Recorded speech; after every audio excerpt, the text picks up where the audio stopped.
Anniversaire, mais aussi naissance, cadeau de mariage, pot de départ en retraite ou même obsèques. Les cagnottes en ligne s'invitent à tous les grands événements de la vie. Derrière elles, des entreprises, Litchi, Le Pot Commun ou Tribi. Aujourd'hui, certaines cagnottes au profit des bonnes causes dépassent même le million d'euros. Peut-on donner en toute confiance? Qui contrôle ce que deviennent nos dons? Deux cagnottes en faveur des enfants malgaches font polémique. Leur créateur s'appelle Dylan Thierry. C'est un influenceur luxembourgeois qui s'est fait connaître en participant à des émissions de télé-réalité. Il compte 1 700 000 abonnés sur Instagram. Mais jusqu'ici, il a surtout marqué les esprits en faisant la promotion de gélules soi-disant miracles. Je vais vous dire un truc qui est une dinguerie. Je vous promets que je vous dis la vérité, c'est hallucinant.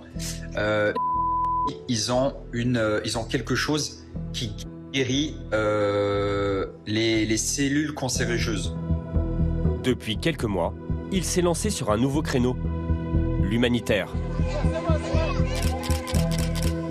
Il appelle ses abonnés aux dons au profit de son association baptisée Pour nos enfants. J'ai besoin de vous pour cette récolte de dons. On va acheter du ciment, on va acheter des croquettes pour chiens, on va acheter du riz. C'est un gros succès. Les deux cagnottes cumulent plus de 250 000 euros. Avec 30 euros, vous pouvez acheter un matelas. Et avec 30 euros, c'est un sac de riz de 50 kilos aussi. Ça veut dire que vraiment 50 kilos de riz, tu nourris 300 enfants avec. Mais aux yeux de quelques internautes, les actions filmées sur place, comme la construction de puits ou la distribution de nourriture, ne semblent pas vraiment à la hauteur du $250 000 récoltés.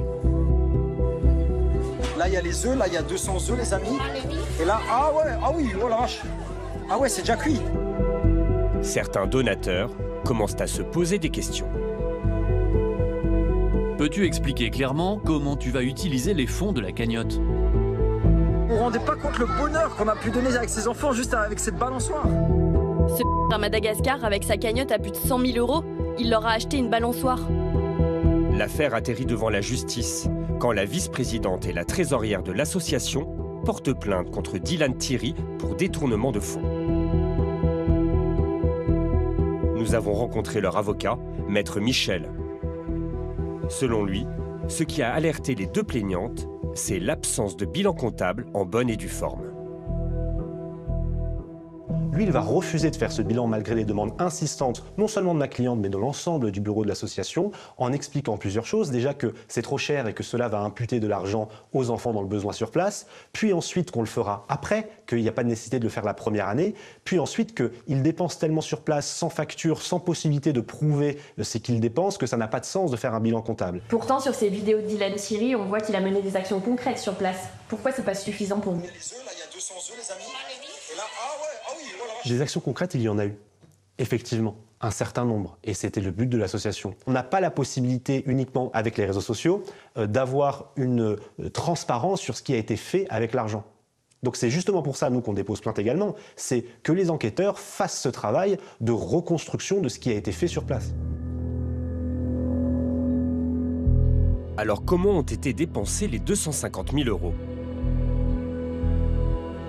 Nous avons contacté l'influenceur, qui vit à Dubaï, pour en savoir plus. Mais il a refusé nos demandes d'interview. Comment ça se fait quand j'étais sur le terrain, en train de crever ma race avec tous ces enfants, personne ne me disait rien? C'est trop facile d'attendre que je rentre à Dubaï, de voir que le mec il est dans une belle voiture, dans son confort, et dire « c'est un voleur, en fait, ils sont où les sous ?» Je t'invite, Sam, à aller à Madagascar et de me ramener une facture. Essaie déjà juste de me ramener un stylo bic et je te dirai « bravo, t'es un champion ». Mais les comptes, ils peuvent être tenus en interne. Les comptes, c'est-à-dire? Les comptes, les dépenses, etc. C'est que du retirer du cash. C'est dommage qu'il n'y ait pas les documents, quoi. C'est dommage, ouais. Malheureusement, je gère pas la paperasse. Ces cagnottes, Dylan Thierry les a créées sur une plateforme pas comme les autres. Depuis quelque temps, elle serait dans l'œil des autorités. Elle s'appelle CotisUp. En apparence, c'est une plateforme tout ce qu'il y a de plus normal.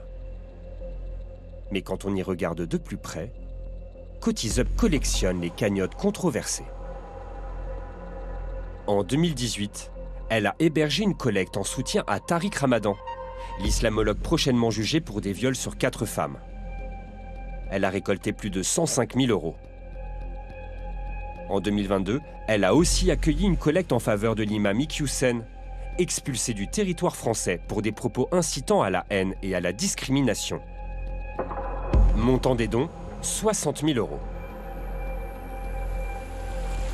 Plus grave, la plateforme est soupçonnée d'héberger des cagnottes créées par des militants salafistes, comme celui-ci, qui a récolté près de 500 000 € pour financer une école coranique. Et il n'en serait pas à son coup d'essai. Selon nos sources, il serait dans le collimateur des services de renseignement. Il serait même surnommé Abou Cagnotte. Nathalie Goulet est convaincue que les cagnottes servent aussi à des fins moins charitables que ce qu'elles prétendent. Salut, il va bien? Bonjour, bonjour, voilà ça. Cette sénatrice, spécialiste du financement du terrorisme, a longuement enquêté sur le sujet. Pour des raisons de sécurité, elle n'a pas le droit de donner les noms des personnes et des organisations impliquées dans l'exemple présenté. Un monsieur, il se trouve qu'il est fiché S et qu'il est suivi pour radicalisation. Il a notamment un compte bancaire au Moyen-Orient et puis il préside aussi une association. L'association va décider de déclencher une cagnotte en ligne pour une activité qui peut être acheter des pansements, des petits pots pour bébés, enfin quelque chose de tout à fait anodin. Et puis cet argent va arriver sur un compte bancaire qui va transférer les fonds sur le compte bancaire de Monsieur X au Moyen-Orient. Et cet argent-là va servir à acheter des armes, de la drogue et entretenir. C'est d'une simplicité déconcertante. Est-ce que, sans le savoir, des donateurs en France financent le terrorisme? Oui, absolument. Absolument. Parce que, si vous voulez, l'objectif annoncé peut être tout à fait honorable, mais le résultat, une fois que l'argent est sur le compte, personne ne va contrôler ce qui se passe. Le 27 juin 2023, à Nanterre, après une course-poursuite avec les forces de l'ordre, Naël, 17 ans, perd la vie suite au tir d'un policier. Celui-ci est rapidement placé en garde à vue, puis mis en examen. Mais des émeutes éclatent partout en France. Une semaine de guérilla urbaine au bilan dramatique. 3 morts, 700 policiers blessés, plus de 3500 arrestations. Emmanuel Macron tente d'apaiser la colère. Nous avons un adolescent qui a été tué, c'est inexplicable, inexcusable. Peu à peu, le vacarme des sirènes et des explosions s'éteint, mais un autre combat commence, plus silencieux. 2 francs s'affrontent, cagnotte contre cagnotte. D'un côté, celle organisée en soutien à la mère de Naël. Créée par ses proches, elle démarre le 30 juin. De l'autre, celle au profit de la famille du policier mis en examen. Lancée le même jour, elle est initiée par le polémiste Jean Messia. Cet ancien porte-parole d'Éric Zemmour pendant la campagne présidentielle de 2022 est régulièrement l'invité des antennes pour ses prises de position sécuritaires et anti-immigration.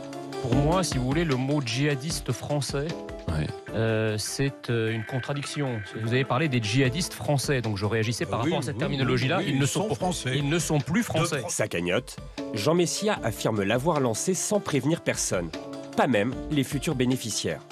Un coup de sang, 24 heures seulement après la mise en examen du policier. L'idée de créer cette cagnotte est partie d'une colère, une grande colère. J'ai vu que le président de la République, en tout cas tous les corps constitués jusqu'au président de la République, ont plus ou moins cloué au pilori le policier. J'apprends parallèlement que le nom de ce policier a fuité, que l'adresse de ce policier a fuité, entraînant le départ précipité de sa femme et de son enfant en bas âge. Je ressens une forme de colère qui me dit « mais comment est-ce qu'on peut aider cette famille ?» face à la situation critique dans laquelle elle se trouve. Jean Messia lance sa cagnotte chez Litchi. Mais la plateforme tique sur un point bien précis. La collecte indique soutenir la famille du policier, mais le bénéficiaire annoncé est le policier lui-même. La plateforme va donc demander à Jean Messia qui sera le vrai bénéficiaire. En vain. On a fait la demande de justificatif au créateur de la cagnotte qui n'a pas voulu fournir les documents demandés et qui a donc de lui-même fermé la cagnotte et l'a créée sur une autre plateforme. Jean Messia clôture sa cagnotte et en crée aussitôt une nouvelle, cette fois sur une plateforme américaine qui exige moins de justificatifs. GoFundMe. Très vite, les dons s'envolent, la polémique enfle et en à peine 5 jours, la collecte dépasse 1 600 000 €. Celle de la mère de Naël n'atteindra pas tout à fait les 500 000 €. Aujourd'hui, les cagnottes sont clôturées, mais la polémique est toujours aussi vive. Une cagnotte qui a été ouverte par un raciste réactionnaire. Quel est le message que vous donnez à la société dans son entièreté? Millionnaire pour avoir tué un jeune arabe. C'est ça qu'on aimerait que vous fassiez circuler allègrement. En fait, ils soutiennent un policier qui a tué quelqu'un. En gros, là, moi, je vois, tu tues quelqu'un, tu prends 1 million et ta vie, elle change. Ça envoie un message vraiment d'injustice, comme une récompense, en fait, pour le meurtre d'un adolescent. La famille du jeune homme a porté plainte contre Jean Messia. Elle l'accuse d'escroquerie en bande organisée et d'avoir détourné des éléments du casier judiciaire de Naël. À la sortie des locaux de la police judiciaire à Paris, nous retrouvons Jean Messia. Bon, bah écoute, ça s'est bien passé. Hein. Ouais. Normalement, il n'y a pas, ils n'ont aucune preuve, donc comme ça. Hein. Il sort de son audition dans le cadre de la plainte déposée par la famille de Naël. Qui sont les escrocs? Qui est la bande? Qui ai-je escroqué? Ils ont fait des vérifications. Moi, j'ai pas touché le moindre euro.